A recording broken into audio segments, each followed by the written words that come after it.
Hi, thanks for joining us for this edition of our Lunch and Learn webinar series. I'm Danny Ratliff here with Chris Liebum with RIA Advisors. Thank you guys so much for joining. We're going to get into quite a bit of topics here with the FAFSA. Certainly top of mind for anybody who has seniors in high school or college students who are going through this right now. So we're going to talk about what it means for filing for college aid, what you need to know. First, a little bit of housekeeping. We are Clarity Financial, doing business as RIA Advisors, a registered investment advisor with the Securities and Exchange Commission. Nothing here is construed as a recommendation, but just information. If you want to set some time with Chris, who is an expert at this topic, please don't hesitate to reach out, realinvestmentadvice.com. We'll also provide his information at the end of this webinar.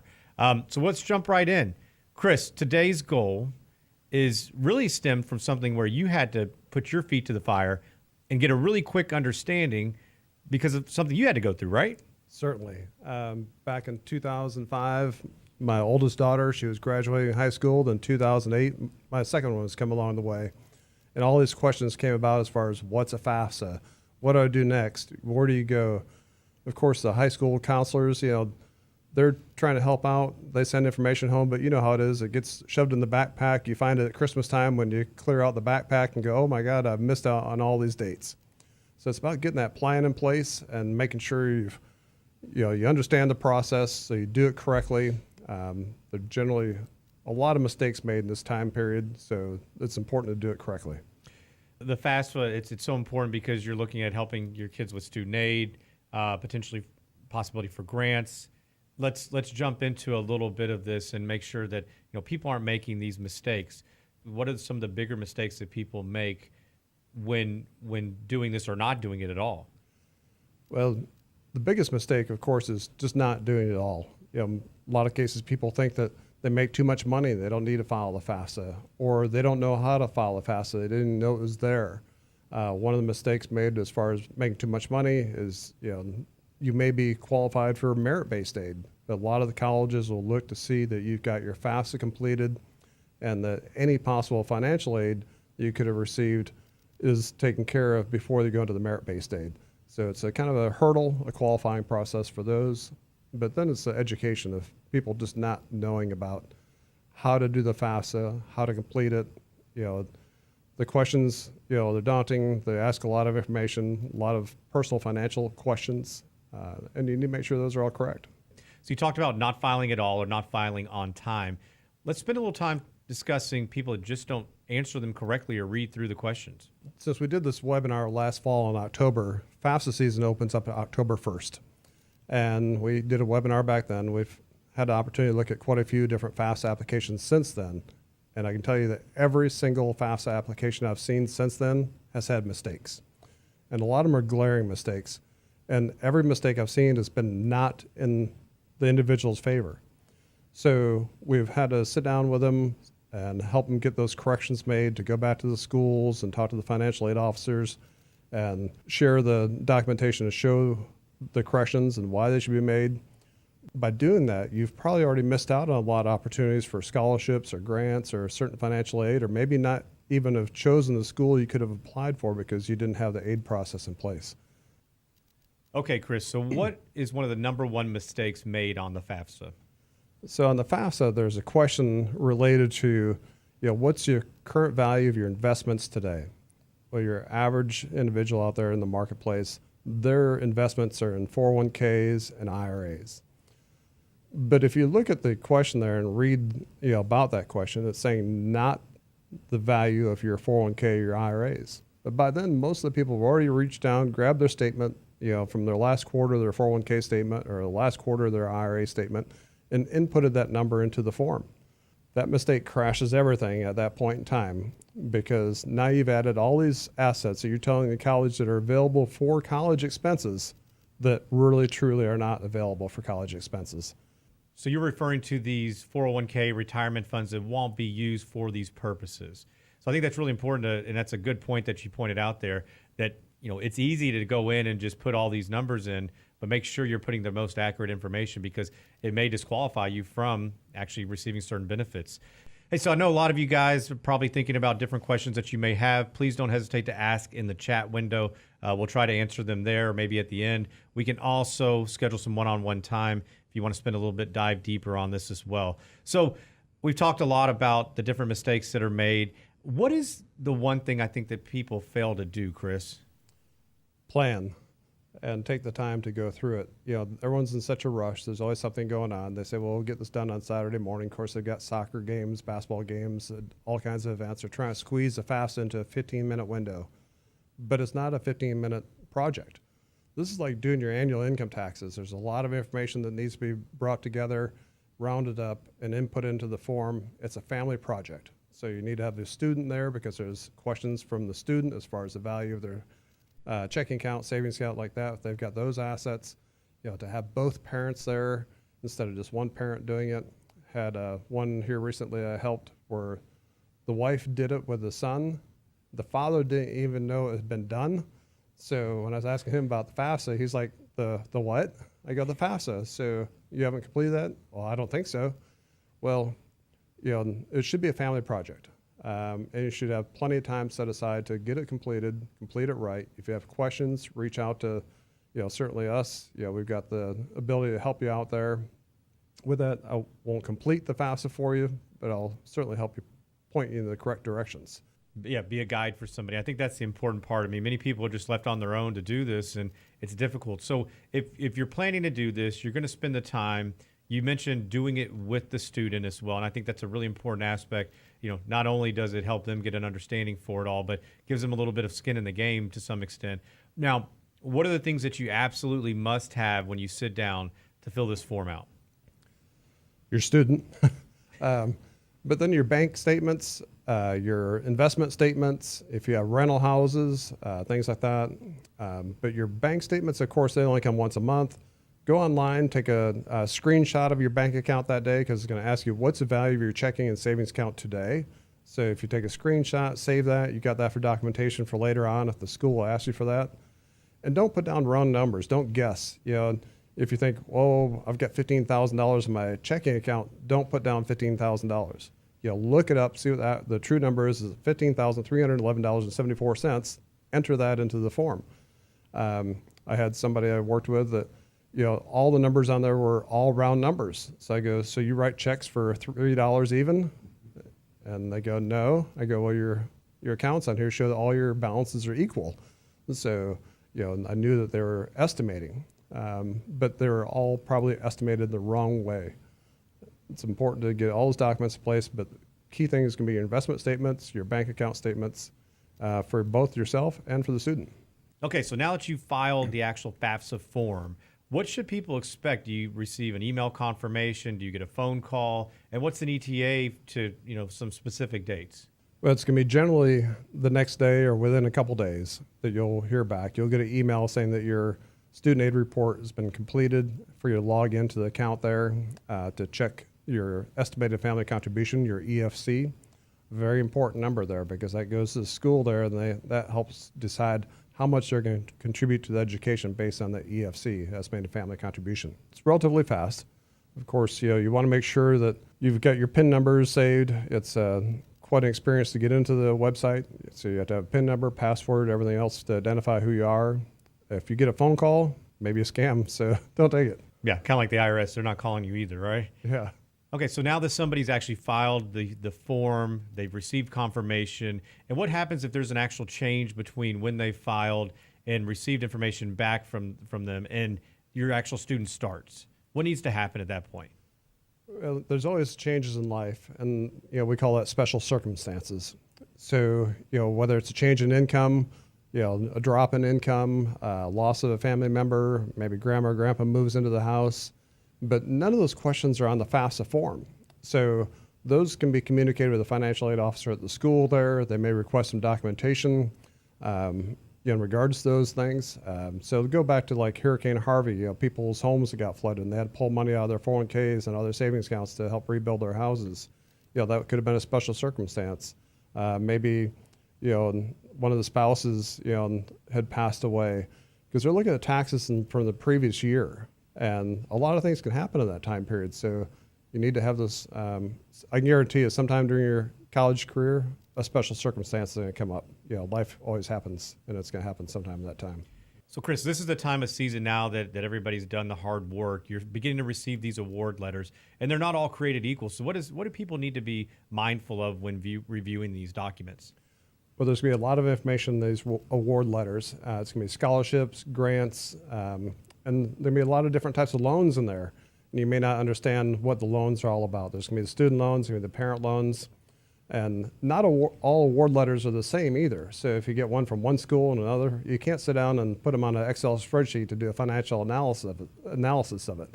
So you want to take the time to go through it. If you don't really understand it, to sit down with somebody that can help you through that, so you can help you understand the different types of scholarships, whether it's a merit-based scholarship or a need-based scholarship. The merit-based usually has some restrictions tied to it, that your child must maintain a certain grade point average, be in certain degrees, things like that. And if they don't maintain, they could actually lose that award. So, next year they might lose it because they didn't have the GPA to maintain it. Your financial award letters, that could change if your finances change. All of a sudden your spouse or you get a bonus or whatever else, now that's changed. So you want to make sure you understand how those could impact the future, because award letters for today, for this year coming up, for the freshman year, and not looking forward to the sophomore, junior, and senior. You want to make sure you understand the full consequence of the college education expense experience. We're going to jump into some questions. So we've gotten quite a few questions on this from a Q&A perspective. Remember, if you have one, go to the chat room here. We'd be happy to answer them live here and address as much as we can. We talked about validating different data. And so as we're doing that, and you've made mention in the past of an IRS tool, how can you validate that?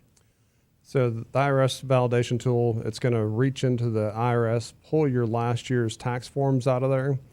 And so when that data pulls in, the IRS verification tool, you want to make sure that that data is correct. So you still want to have those your tax forms last year pulled out, so you can look at the aid form there to make sure that those match up. If you made $44,000 a year last year on your IRS taxes that you turned in, that's what should show up on the FAFSA application there. If it doesn't match, you can reach out to them to make sure that's corrected.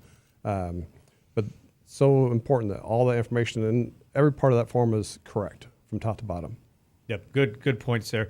So on the actual form, you can only have 10 universities, 10 schools. If you want to add additional ones, how does somebody go about doing so?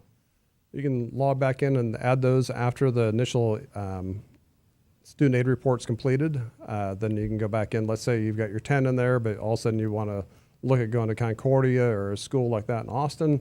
Then you can log back in and add Concordia there. They'll receive your student aid report in the EFC as well. Is the EFC or estimated family contribution the same for each and every school, or does that vary? That can vary. Your initial application there that shows up online is going to have one number on it. So it may say that your EFC is $10,500, but that goes to individual schools. Individual schools have the ability to make some adjustments in there based on their calculations. They may look at some things differently than others. So they've got ability to change it, or maybe your EFC might be $11,500 at one school, but it might be $9,500 at another. But that's not going to show up in the website that you can view. That's going to be something the financial aid officer at that school is going to have. If your child's not here, what if they're already away at college? And I know you mentioned the best way to do this is doing this together. How would you go about doing so if you're separated by distance? Back then, we didn't have FaceTime and Zoom, but we've got FaceTime and Zoom. We're all pros at Zoom right now. Teams, everything else. So get them online, get FaceTime on there, have those conversations where you can sit down for 30 minutes with them and work through the process together. Yeah, good point. This last couple of years have certainly changed everybody's technological ability for sure. So what about, you talked about if you have changes after you file the form, you said contact the student aid office. You're not talking about the student aid office at a high school if you have a high school, but you're talking about for each university that you fill this out for, correct? Correct. Yeah. For instance, I had one, family I was working with. They'd already put applications out to about 6 different schools.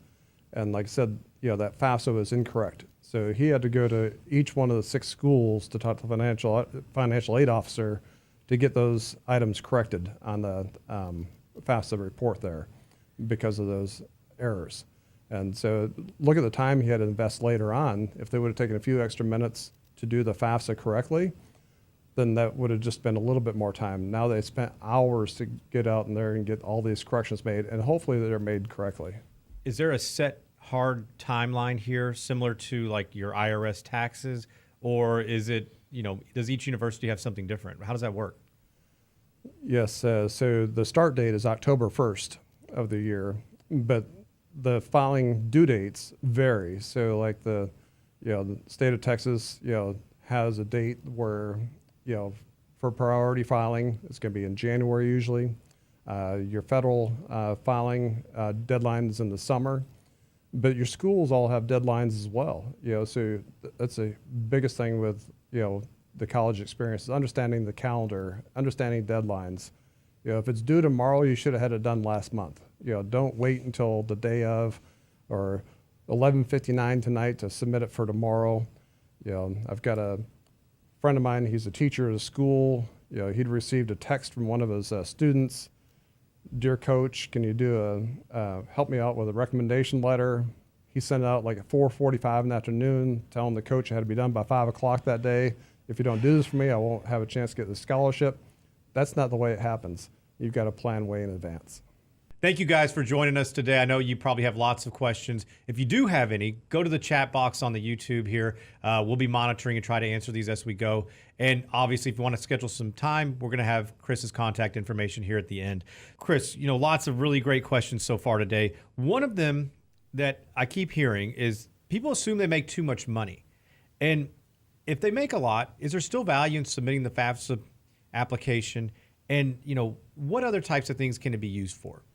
Yes, Danny, it's very important, even if you think you make too much money, to still fill out the FAFSA, because what the school's going to do is take a look at that, and sure, you may not get the financial need type Pell Grants and things like that, but a lot of times before they offer a merit-based scholarship, they're going to make you cross that hurdle first that you've submitted that FAFSA. So that's why you want to get that completed, turned in, and who knows, you might get something. Remember, college is a marketing experience. They have to fill those seats. They may have a merit-based scholarship in place there that could help out your student. So what about different types of institutions? So public and private, do they both use these? Yes, a lot of the private schools will use what they call a CSS profile. So that digs deeper into your finances to learn more about your whole financial life. The way I kind of explain it to people, I go that penny you have in your penny loafers, they're going to know that in your CSS profile. So, it's very detailed, but it gives them a clearer picture of your financial profile. And, that way you can put together your aid package and move on. The bigger schools or private schools, typically your tuitions are going to be, $40,000, $50,000, $60,000 a year. So you want to make sure you're doing all the paperwork possible, submitting everything needed in hopes that maybe you'll get some of that cost reduced. So what about the impact of educational savings plans, like 529 plans, prepaid tuition plans? How do you enter that into the application? And then what type of impact does that have on the overall qualifying process? Well, it can have impact on there. It'll show up on the FAFSA. There are different strategies you can take a look at there as far as the 529s of how they're owned and when and how you receive them. And that's going to be something you want to sit down with your CPA, your financial advisor, to have those discussions to ensure that the 529 is set up properly and the way you take distributions out of there are handled properly as well.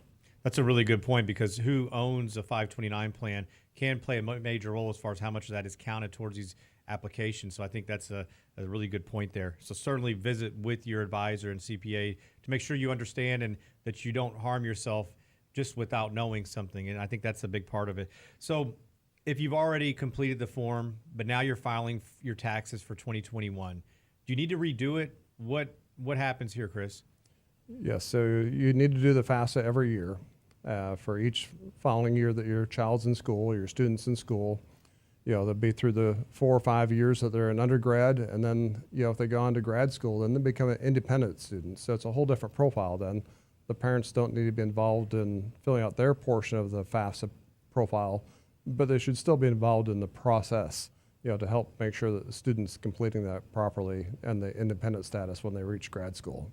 So what about somebody who's actually already retired? We're seeing a lot of people who are having children later and later in life, and they may be retired by the time their kids get to college. What's the impact from earned income and then retirement income? Is there a difference?